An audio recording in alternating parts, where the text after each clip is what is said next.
बात करेंगे middle east में छिड़ी जंग की एक बार फिर से, क्योंकि अमेरिका और ईरान के बीच में तीसरे दौर की जंग का आज 13वां दिन है। 13 दिन पहले 7 जुलाई को डोनाल्ड ट्रंप ने सीजफायर खत्म होने की घोषणा कर दी थी, तो वहीं ईरान पर अमेरिका की ओर से लगातार 8वीं रात भी हमले जारी रहे हैं। फारस की खाड़ी में दोनों देशों की मिलिट्री एक्टिविटीज तेजी के साथ में लगातार बढ़ती जा रही हैं। अब हमले भी तेज हो रहे हैं दोनों तरफ से। जिस तरह से अमेरिका लगातार ईरान पर हमला अभी कर रहा है, उसी के हिसाब से अगर अंदाजा लगाया जाए तो अमेरिका पर ईरान के हमले भी लगातार जारी हैं, यानी कि दोनों ओर से वार पलटवार देखा जा रहा है। लेकिन ये जंग अभी और भी ज्यादा तेज होने वाली है, विध्वंसक होने वाली है। सबके बीच में एक बड़ी अपडेट, ईरान का कुवैत में अमेरिकी बेस के ऊपर एक बड़ा हमला देखा गया है। कुवैत के जो अमेरिकी बेस है वहां पर कई सारे सैनिकों के मौजूद होने की भी जानकारी है। 2 अहम ठिकानों के ऊपर हमले का वीडियो बाकायदा जारी किया गया है। IRGC के द्वारा ये वीडियो जारी किया गया है, यानी कि ईरानियन रिवोल्यूशनरी गार्ड कॉर्प्स ने ड्रोन हमले का ये वीडियो जारी किया और दिखाया कि कैसे घातक हमला करके अमेरिकी बेस कैंप को ध्वस्त किया गया। कुवैत की ये तस्वीरें हम आपको दिखा रहे हैं। अल अदीवेह कैंप को यहाँ पर निशाना बनाया है। अमेरिका के गोला बारूद डिपो के ऊपर बड़ा अटैक किया है ताकि ना अमेरिका आगे ऐसे अटैक कर सके। अल सलीम बेस पर भी IRGC ने अटैक का दावा किया है। वहीं patriot radar air defence system को बड़ा निशाना बनाया गया है, यानी कि गोले बारूद के हथियार डिपो के साथ साथ में जो डिफेंस इक्विपमेंट्स हैं, यानी कि एंटी डिफेंस रडार सिस्टम्स हैं, एयर डिफेंस रडार सिस्टम्स हैं, उनको यहां पर टारगेट किया जा रहा है। ईरानी सेना की ओर से यह भी कहा गया है कि दुश्मन लगातार ईरानी लोगों को मार रहा है। पुलों, बुनियादी ढांचे और आम नागरिकों पर होने वाले हमलों का जवाब आक्रामक तरीके से दिया जाएगा, क्योंकि अमेरिका ने बीते दिनों में कई सारे इंफ्रास्ट्रक्चर्स को टारगेट किया, इंटरकनेक्टिंग ब्रिजेस को टारगेट किया और वॉर एथिक्स के ये खिलाफ माना जाता है। खासकर सिविलियंस के ऊपर अमेरिका ने अटैक किया। यही कारण है कि बाकायदा ये वीडियो जारी करते हुए बताते हुए कि आपके अटैक का ये आक्रामक तरीके से हमारा जवाब है। ऑपरेशन थंडरबोल्ट के 16वें फेज में कुवैत के 2 अमेरिकी बेस को निशाना बनाया गया। अल अदीवेह कैंप में मौजूदा गोला बारूद डिपो और अल सलीम बेस पर मौजूद patriot radar air defence radar को ध्वस्त करने का दावा ईरानी सेना ने किया है। इस सब के बीच में कुवैत में ईरान के हमलों के बाद में भगदड़ की स्थिति देखी जा रही है। कुवैत इंटरनेशनल एयरपोर्ट से जो तस्वीरें सामने आई हैं वो हैरान कर देने वाली है। दरअसल इस एयरपोर्ट पे भारी संख्या में जो लोग हैं वो इधर से उधर भागते हुए नजर आ रहे हैं। आपको तस्वीरें दिखाते हैं कि कैसे अल अब्दुल्ला अकेडमी पर ईरान ने ये बड़ा हमला किया है। हमले में बड़े नुकसान का भी दावा यहाँ पर किया जा रहा है। धुएं का गुबार और आग की ऊंची उठती हुई लपटें। वहीं दूसरी तरफ एयरपोर्ट के ऊपर भारी संख्या में लोग जुट रहे हैं। कुवैत से सभी लोग भागना चाह रहे हैं। जो भी लोग फिलहाल यहाँ पर मौजूद हैं, ये सभी विदेश फ्लाई करने के लिए यहाँ पर आए हैं और भगदड़ जैसे हालात फिलहाल कुवैत इंटरनेशनल एयरपोर्ट पर मचते हुए नजर आ रहे हैं। यानी कि अमेरिका ने जिस भ्रम में आकर ईरान पर फिर से जंग थोपी थी, उसका खामियाजा खाड़ी के देशों को भुगतना पड़ रहा है। कुवैत में ईरानी हमलों के बाद हड़कंप मचा हुआ है, जिसकी ये तस्वीरें सामने आई हैं।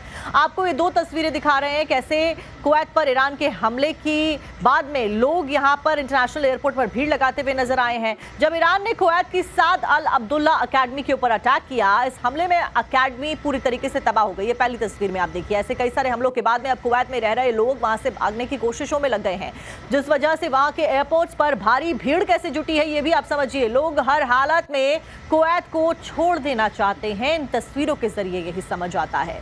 लेकिन बावजूद इसके जो ईरान है वो हमला लगातार जारी रखे हुए है। तो एक तरफ जहां पर कुवैत में अमेरिकी ताकत पर ईरानी ड्रोन भारी पड़ रहे हैं, तो वहीं खाड़ी के एक और मोर्चे जॉर्डन पर भी ईरान का कहर बरसता हुआ नजर आ रहा है। इसी से जुड़ी हुई खबर आपको बता दें, जहां पर जॉर्डन में अमेरिकी बेस के ऊपर ईरान ने एक बड़ा हमला किया है। बीते दिन भी ऐसे ही हमलों की खबर सामने आई थी, जब जॉर्डन, कुवैत, बहरीन, इन सभी जगह पर टारगेटेड अटैक ईरान के द्वारा किए गए थे। अब ईरानी हमले में अमेरिका के 2 जवानों की मौत यहां पर हो गई है। जॉर्डन की तस्वीरें हम आपको दिखा रहे हैं। ईरान ने जॉर्डन में अमेरिकी बेस के ऊपर कई मिसाइलें दागी हैं। हमले के बाद में जो खबर मिली है वो ये कि एक जवान फिलहाल अमेरिका का लापता है, जो कि इस बेस पर मौजूद था। वहीं 4 अस्पताल में भर्ती कराए गए, उनका इलाज जारी है। वहीं ईरानी हमले के बाद जॉर्डन के मुवाफक सॉल्टी एयरबेस और उसके आसपास के इलाकों में काले धुएं का गुबार उठता हुआ नजर आ रहा है। बताया ये जा रहा है कि ईरान का ये हमला बीती रात मीडियम इंटरमीडिएट रेंज की बैलिस्टिक मिसाइल से किया गया, जो कि अपने आप में बेहद घातक मिसाइल कही जाती है। तो आप देखिए कि कैसे फिलहाल जो हमले के बाद की तस्वीरें हैं वो सामने आई हैं। ईरान ने एक बड़े अटैक को अंजाम दिया। बाकायदा ईरान भी अपना शक्ति प्रदर्शन करने के लिए अटैक के जो वीडियोस हैं वो जारी कर रहा है और ये दिखा रहा है कि कैसे इस जंग में ईरान कभी कहीं से कहीं तक पीछे नहीं है। जॉर्डन पर डायरेक्ट हिट किया और बाकायदा इतनी सटीकता के साथ में जो हमले हैं वो किए जा रहे हैं कि कई जाने जा रही हैं और एयरबेस जो अमेरिका के हैं टारगेटेड अटैक्स में पूरी तरीके से तबाह हो जा रहे हैं। अब ये दो तस्वीरें आपको दिखा रहे हैं। पहली तस्वीर ईरान के उस बेस की है जहां से अमेरिका पर लगातार हमले ईरान कर रहा है, IRGC हमला कर रहा है। ये वीडियो उस वक्त का बताया जा रहा है जब ईरान ने जॉर्डन में अमेरिका के बेस को टारगेट किया है। अमेरिकी डिफेंस इस बात को लेकर बेहद हैरान और परेशान है अब कि ईरान के हमले इतने ज्यादा सटीक कैसे हो सकते हैं। ईरान की मिसाइलें डायरेक्ट हिट कर रही हैं और सटीकता के साथ में अपने टारगेट के ऊपर कहर बनकर टूट रही हैं। ये हमला जॉर्डन में अमेरिकी मिलिट्री के बेस पर इतनी ज्यादा सटीकता और तेजी के साथ में हुआ है कि किसी को संभलने तक का मौका नहीं मिला। इस हमले में 2 जवानों की मौत हो गई है। अमेरिका ने इस बात को कंफर्म भी किया है कि हमारे 2 जवान ईरान के इस हमले में मारे गए हैं, जबकि 1 जवान लापता बताया जा रहा है और 4 घायलों को अस्पताल में अमेरिकी जवानों को भर्ती कराया गया है। इसी बात से आप अंदाजा लगा सकते हैं कि कहीं ना कहीं अमेरिका को अंदाजा नहीं था कि तीसरे चरण का जब युद्ध छेड़ा जाएगा तो वो इस कदर घातक साबित होने वाला है अमेरिका के लिए। वहीं जॉर्डन में अमेरिकी सैनिकों की मौत के ऊपर डोनाल्ड ट्रंप का बयान सामने आया। डोनाल्ड ट्रंप ने सैनिकों की मौत को बहुत दुखद बताया है। हमें ऐसा देखना बिल्कुल भी पसंद नहीं है, ऐसा होते हुए देखना बिल्कुल पसंद नहीं है, डोनाल्ड ट्रंप ने कहा है। ट्रंप ने यह भी कहा कि मारे गए सैनिक अमेरिका की सेवा कर रहे थे, लेकिन इस बीच डोनाल्ड ट्रंप एक बार फिर से परमाणु हथियार का जिक्र करना नहीं भूलते हैं। उन्होंने कहा कि ईरान को परमाणु हथियार हासिल नहीं करने देना चाहिए। सबके बीच में एक बड़ी ब्रेकिंग। जॉर्डन अटैक के बाद में बुरी तरीके से डोनाल्ड ट्रंप बौखलाए हुए नजर आ रहे हैं, जहां पर डोनाल्ड ट्रंप ने दुख व्यक्त किया सैनिकों की मौत के ऊपर। न्यूक्लियर वेपन्स का एक बार फिर से जिक्र किया। बुरी तरीके से बौखलाए हुए ट्रंप है। ट्रंप ने पेंटागन को कयामत बरसाने के ऑर्डर दे दिए हैं। ट्रंप ने कह दिया है open the gates of hell, यानी कि ट्रंप ने यह कहा है कि ईरान को नर्क में पहुंचा दिया जाए। अब इस वार्निंग के बाद में क्या अमेरिका एक बहुत बड़ा हमला करने वाला है, इसको लेकर अभी भी सस्पेंस बरकरार है, क्योंकि डोनाल्ड ट्रंप की कई सारी धमकियां सामने आ गई हैं। ट्रंप की धमकियों के बीच में ईरान के सुप्रीम लीडर मुश्तबा खामेनेई का भी बयान अब सामने आया है। इससे जुड़ी भी खबर आपको बता रहे हैं। अमेरिकी राष्ट्रपति डोनाल्ड ट्रंप पर मुश्तबा का हमला सामने आया, यानी कि पलटवार किया गया है मुश्तबा खामेनेई के द्वारा। वो पोस्ट भी आप देख रहे हैं। ईरानी सुप्रीम लीडर ने यह बताया बेकार राष्ट्रपति अमेरिका पर बार बार समझौते के उल्लंघन का आरोप यहां पर मुश्तबा लगा रहे हैं। अमेरिका को मुश्तबा खामेनेई ने सीधी चेतावनी दी है। ये लिखा है पोस्ट में, अगर लड़ाई बढ़ी तो ईरान कड़ा जवाब देगा। जहां पर open the gates of hell की बात डोनाल्ड ट्रंप ने करी है, वहीं दूसरी तरफ मुश्तबा खामेनेई ने कहा कि पलटवार भी उसका बकायदा दिया जाएगा। सबके बीच में मुश्तबा ने डोनाल्ड ट्रंप को लेकर क्या कहा है वो भी आपको बताते हैं, क्योंकि बकायदा पोस्ट के जरिए धमकी यहां पर दी गई है। ईरानी सुप्रीम लीडर मुश्तबा ने बयान जारी किया, डोनाल्ड ट्रंप पर समझौते के उल्लंघन का आरोप लगाया, यानी कि जो सीजफायर MOU साइन किया गया था उसका उल्लंघन ट्रंप ने किया है हमला करके, ये मुश्तबा ने कहा। इसी के साथ में ईरान के साथ में हुए समझौतों का बार बार उल्लंघन हुआ है और समझौतों के उल्लंघन का मतलब राष्ट्रपति के साइन बेकार है। अगर लड़ाई और ज्यादा बढ़ती है तो ईरान कड़ा जवाब देगा, यानी कि अगर डोनाल्ड ट्रंप इसी तरीके से धमकी देते रहे और लड़ाई को आगे बढ़ाया तो ईरान भी बाकायदा जो रिटेलिएशन है वो करेगा। मुश्तबा खामेनेई ने अमेरिका को महान शैतान का दर्जा दे दिया है इस पोस्ट में बाकायदा, और महान शैतान बोला है और यह भी कहा है कि अगर आपने बड़े अटैक किए तो आपको इसका मुंह तोड़ जो जवाब है वो भी सहन करना पड़ेगा। यानी कि ईरान फिलहाल कहीं से कहीं तक सरेंडर मोड में नजर नहीं आ रहा है। इसी खबर के ऊपर हमारे साथ में गेस्ट जुड़े कर्नल रिटायर्ड उत्कर्ष राठौर रक्षा विशेषज्ञ के तौर पर हमारे साथ में जुड़े, मेजर जनरल रिटायर्ड अनुज माथुर रक्षा विशेषज्ञ के तौर पर हमारे साथ में जुड़े। जय हिंद सर, दोनों का स्वागत है आपका।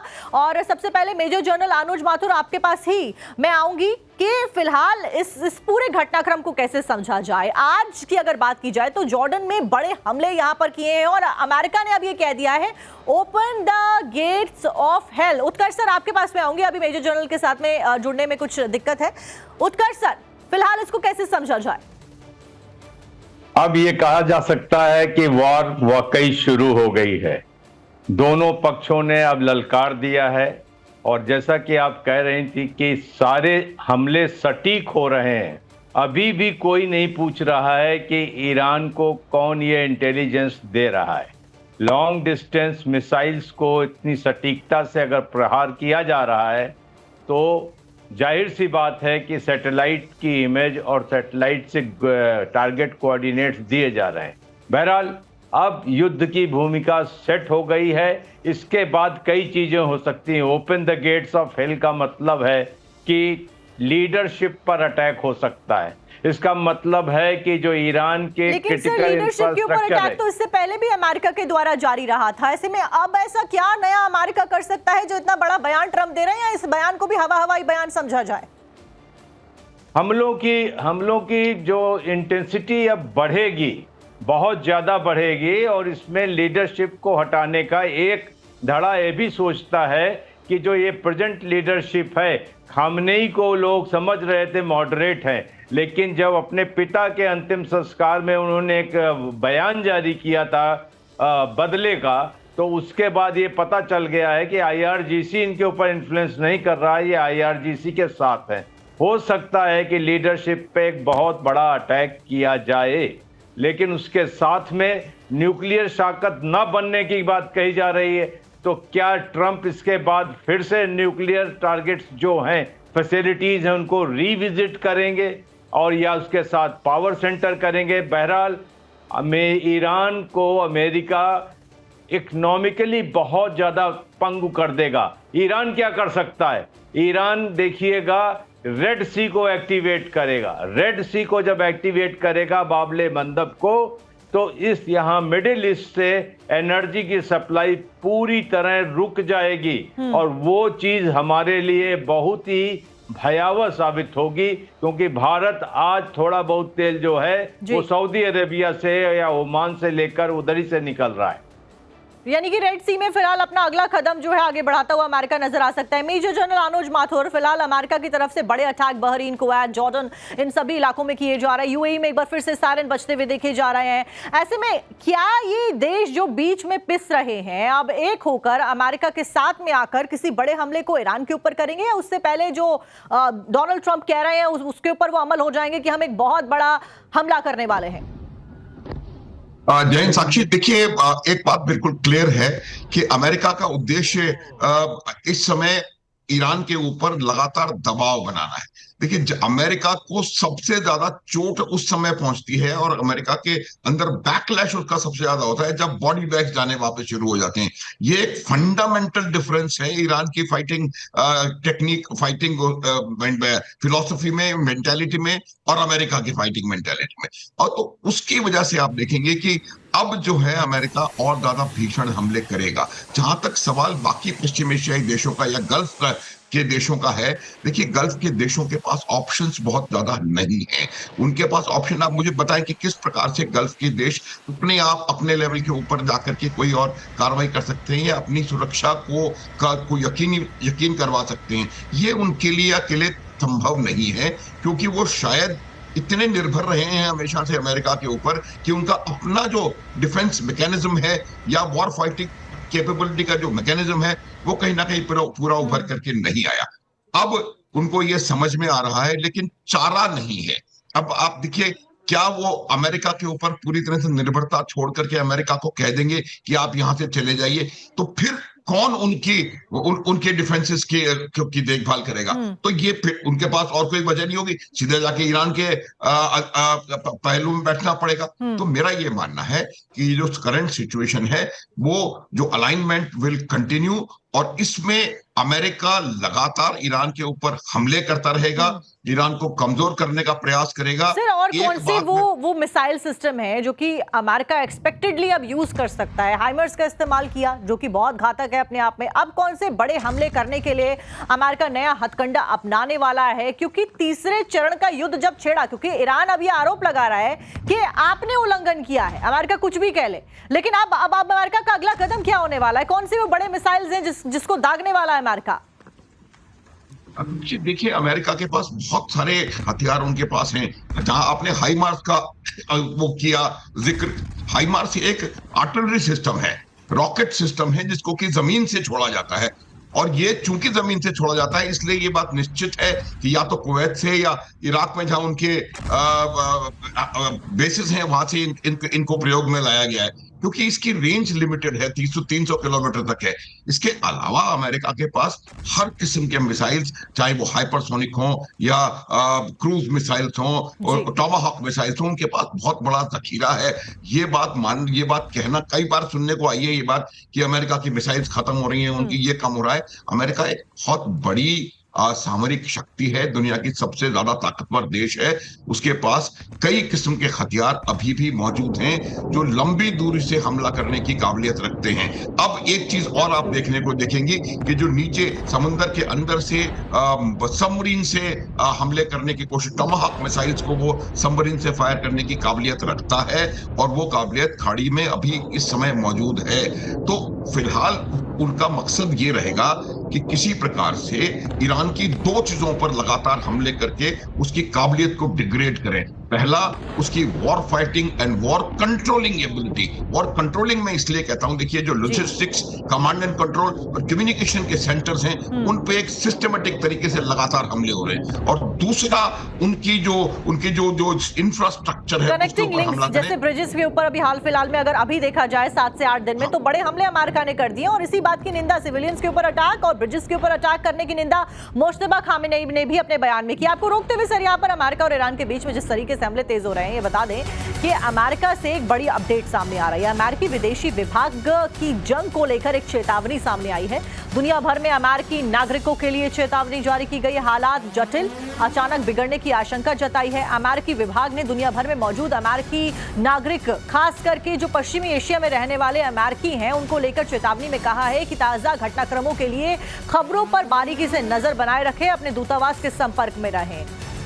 ऐसे में ये बड़ी वार्निंग के तौर पर अब देखा जा रहा है, क्योंकि इससे पहले ऐसी वार्निंग अमेरिकी सिटीजन्स को ऑल ओवर द वर्ल्ड जो रह रहे हैं उनको नहीं दी गई थी। क्या वार्निंग में कहा गया, इसके ऊपर भी नजर डाल लेते हैं। पश्चिमी एशिया में तनाव की वजह से अमेरिकन सिटीजन्स को रेड अलर्ट पर एक तरीके से वहां के फॉरेन विभाग ने फिलहाल रखा है। अमेरिका की दुनिया भर में जितने यात्री हैं उनको लेकर एडवाइजरी सामने आई है, यानी कि अमेरिकन सिटीजन्स को लेकर अमेरिकियों को संभावित खतरों को लेकर आगाह इस अलर्ट में किया गया है। अलर्ट पर रहने के लिए कहा गया। अमेरिकी विदेशी विभाग ने यात्रियों पर यह चेतावनी जारी की है। एडवाइजरी में पश्चिमी एशिया में बढ़ते तनाव का हवाला यहां पर दिया गया है। उसी को लेकर खबरों के ऊपर जो बारीकी है वो आप रखिए नजर, और अचानक से हालात बिगड़ने की भी यहां पर आशंका जताई है, क्योंकि जाहिर तौर पर जो हमले हो रहे हैं उसकी वजह से हालात और ज्यादा बिगड़ने ही वाले हैं अगर हमले अमेरिका की तरफ से नहीं रोके गए। खाड़ी के क्षेत्र में अमेरिका और ईरान की सैन्य एक्टिविटीज बहुत ज्यादा बढ़ गई है, बात इसमें लिखी गई है। अमेरिकियों को सुरक्षित और अपडेटेड रहने की चेतावनी दी गई है, यानी कि आने वाले समय में इस एडवाइजरी के आने के बाद में यह समझा जा सकता है कि हमले और भी ज्यादा बढ़ सकते हैं।